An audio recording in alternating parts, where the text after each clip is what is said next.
Gente querida, nós ministramos durante o início da semana um resumo da história de José, chamado José do Egito.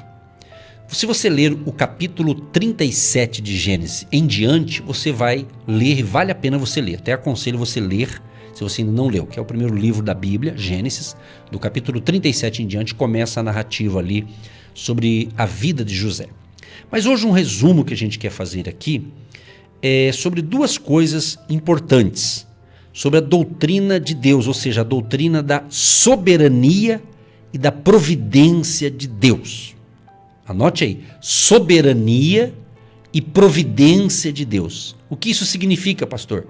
Significa que o nosso Senhor é um grande Deus. E esses dois atributos divinos são minas de ouro que infelizmente têm sido ignoradas, às vezes até esquecida por muitos cristãos. Então entenda uma coisa, meu querido e minha querida ouvinte. Temos um grande Deus que trabalha de modo soberano e providencial em nossa vida. Agora preste muita atenção nisso aqui, para que você possa experimentar uma virada de 180 graus em seu coração, transformando-se de vítima em vencedor. Você precisa ancorar sua vida nessas duas verdades.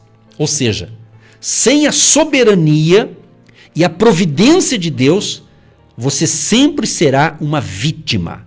O que eu estou falando aqui, queridos, é um resumo baseado na história de José, que começou lá com o ciúme dos irmãos. Ele teve 2 sonhos, ele contou os sonhos, eram sonhos proféticos, ele se precipitou em contar, daí a gravidade aumentou, né, a inveja dos irmãos e tudo mais, porque quando alguém fica numa situação de um coitadinho, né, as pessoas não percebem. Mas quando você, querido e querida, vou dar um exemplo simples, você trabalha numa empresa há 5 anos, você trabalha num setor, eu não vou dizer o setor, mas um setor daquela empresa, trabalha, é honesto, está fazendo a coisa certinha e tal, de repente você recebe, depois de 5 anos, uma promoção, você é promovido a ser gerente daquela área da empresa, daquele setor. Pode notar, aqueles que trabalhavam com você no mesmo setor, eles diziam que era seu amigo. Quando você sobe acima deles, ele já muda o olhar. Por quê? Existe inveja. A inveja é impressionante e infelizmente ela está em todos os lugares, até no meio do povo de Deus, a inveja. Então, foi isso que ocasionou essa inveja. Então, todos nós, direto ou indiretamente, somos invejados. Você é também, você nem imagina. Eu me lembro, narrando a minha vida espiritual, minha vida familiar, me lembro quando eu tinha 15 anos de idade, olha só, 15 anos, adolescente.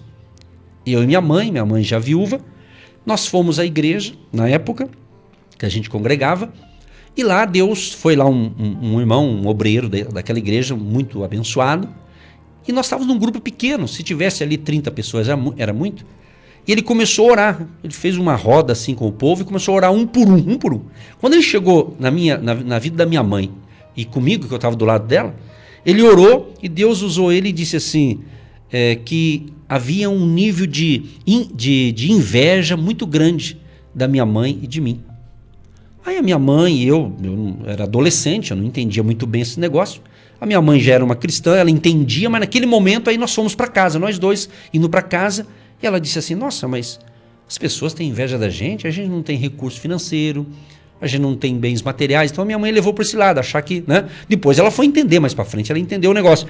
Na realidade, a inveja não é por aquilo que você tem. A inveja é pessoas que querem estar no seu lugar, entendeu? Esse é o lance. Não é pelos bens materiais que alguém tem inveja de alguém. Não, às vezes é a posição que você está. E o invejoso, literalmente, ele é incapaz, então ele inveja. Então, existe um espírito de inveja e existe a própria pessoa, que é dominada por isso. Então, devido a isso, os irmãos de José, que eu já expliquei lá no início, né? Ele tinha outros irmãos, era o mesmo pai, mas de 4 mulheres. Então, é por isso que o conflito era até maior. Então, veja bem, então, diante disso, ele teve esses problemas, mas ele venceu. Então, ele saiu de casa com 17 anos, porque os irmãos o venderam como escravo.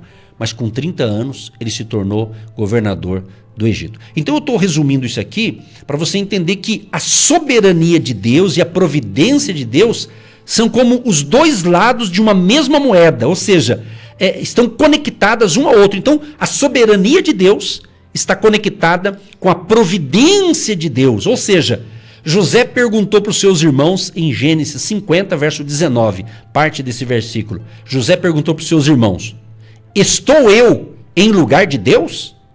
Porque os irmãos dele, nesse contexto aqui, José já se revelou a eles. Falou: eu sou José. Eles levaram um susto. Eles ficaram, como diz o ditado, com a pulga atrás da orelha, né? Porque eles imaginam: nossa, agora o nosso irmão é poderoso. Depois do faraó, ele que manda aqui e desmanda. Ou seja, ele poderia pagar com uma moeda diferente, pagar com ódio, com raiva, etc. e tal. Aí o que está escrito aqui? Diante do temor deles, questionou: espere um pouco. Como vocês acham que eu cheguei a essa posição de poder e autoridade? Vocês acham que foi por acaso que eu cheguei aqui? Então José ainda começou a pregar para eles, ensiná-los. Então José não havia alcançado aquela posição por sorte, ou por ter um currículo invejável, não porque conhecia pessoas influentes, não. Ele chegou onde chegou porque Deus estava com ele. Desde a fundação do mundo, Deus tinha um plano para José. Ele chegou ali porque aquele era o lugar que Deus tinha para José. E Deus o havia colocado naquele grande palácio de modo soberano e providencial. Então, se não fosse a soberania de Deus e a providência de Deus, José não teria chegado lá. Amigo, amiga, querido e querida, essa palavra é muito forte, pastora Eva, porque a conclusão é o seguinte: José não alcançou sua bênção por coincidência. José não alcançou sua bênção por sorte. José não alcançou sua bênção por acaso. Deus havia determinado que ele ocupasse aquela posição mesmo antes de criar o universo, minha gente. Então foi por isso que José chegou aonde chegou.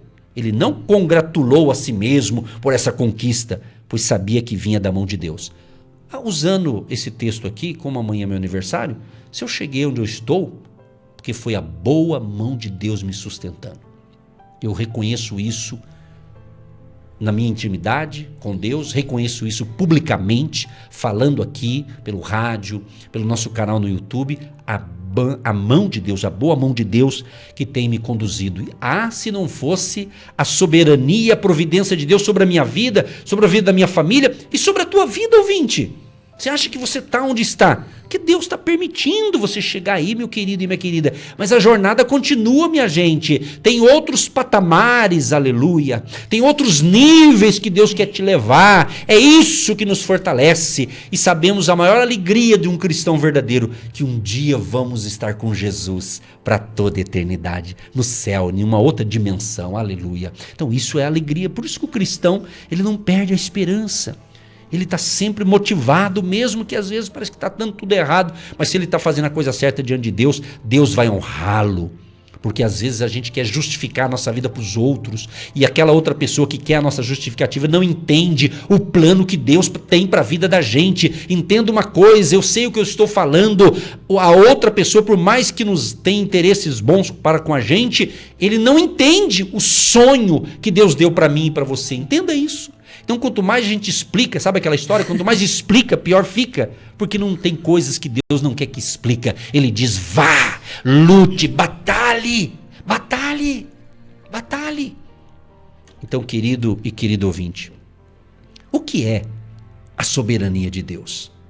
A soberania inclui 3 ideias principais: propriedade, autoridade e controle. Ou seja, Deus criou tudo. É dono de tudo e reina sobre tudo. Ele controla tudo. Deus tem o poder nas suas mãos. Eu lembrei agora um extra aqui na oração lá de Daniel, capítulo 2. Quando Daniel, Deus fala com ele, revela a ele, e Daniel fala que Deus, ele coloca reis, ele tira reis, ele muda os tempos, as estações. Então o que Deus tem que fazer na minha vida, o que Deus tem que fazer na sua vida, ninguém vai impedir. Se Deus quer, é Deus que determina, não eu que vou determinar, é Deus que vai determinar. Que Deus te ilumine com essas palavras aqui. E eu encerro minhas palavras declarando Gênesis 45, verso 8. Assim não fostes vós que me enviaste para cá, senão Deus, que me tem posto por pai de Faraó e por senhor de toda a sua casa e como regente em toda a terra do Egito. José ele sabia que não foram os problemas que o levantou para um lugar diferente. Uma terra estranha, uma terra que não era dele, longe do seu pai, que ele tanto amava, longe da sua mãe, que ele tanto amava, e do seu irmão Benjamim, que ele tanto amava. Olha que tremendo, uma separação de uma família para uma terra estranha, para um lugar distante, para um lugar diferente, com muitas guerras e batalhas. E foi o próprio Deus, e ele reconheceu isso, ele sabia disso, e ele dá glória a Deus, e ele dá graças a Deus, porque ele foi um canal de bênção. Então não rejeite aquilo que Deus colocou nas suas mãos, porque é Ele que te coloca em terra estranha, é Ele que te coloca em lugares diferentes. Olha, querida, essa unção de José, essa unção é tão forte que ela destrói qualquer guerra que você esteja enfrentando aí na sua vida profissional e no seu chamado e no seu ministério e na sua família. Se você for inteligente o suficiente para entender isso e receber essa revelação profética dessa semana, ler o livro aí de José, e você vai saber que Deus está com você e Ele te coloca, Ele te posiciona e Ele diz para você: vai nessa sua força, seja forte, seja corajoso, não baixe a guarda e aceite o chamado que Deus tem para você, em nome de Jesus. Nós cremos nessa revelação dessa semana profética, pastor Edson. Eu digo mais, está muito forte. Jó, ele declarou: porque Deus cumprirá o que está ordenado a meu respeito. Sim. E muitas coisas como estas ainda Amém. tem consigo. Então o plano de Deus, queridos, primeiro, o plano de Deus é perfeito. Segundo, o plano de Deus é completo. O plano de Deus é para o meu bem supremo. Deus sabe o que faz. Deus querido e amado, Sim, muito obrigado, Pai. Senhor, Sim, por essa Deus. segunda semana Verdade. do mês de fevereiro. Nome de Jesus. Cremos que o Senhor está cuidando de nós, da nossa Poderoso. vida, da nossa família, nosso ministério, nosso chamado e os nossos queridos e amados que nos acompanham e têm alegria, têm prazer de nos receber em suas casas, no seu local de trabalho, todas as manhãs. Abençoa aqueles que nos ouvem pelo rádio, aqueles que nos ouvem e nos assistem pelo canal do YouTube. Abençoa a família querida, Pai. Nos livra de todo mal, que todos nós tenhamos um excelente final de semana, em nome de Jesus. Sim, ó Deus. Nós cremos que nós não servimos um Deus de pau, um Deus de pedra, mas um Deus vivo e poderoso, que ressuscitou ao terceiro dia e que está agindo, que está operando na nossa vida e na vida dos nossos ouvintes dia após dia, e todos digam amém. Milhares de pessoas têm sido abençoadas através do programa Agindo Deus, quem impedirá? E hoje é o dia do seu milagre. Deus vai realizar os teus sonhos, mesmo em tempo de seca, muita chuva terá. Você agora está no deserto, mas eu sei que está perto da tua bênção chegar. Agindo Deus, quem impedirá?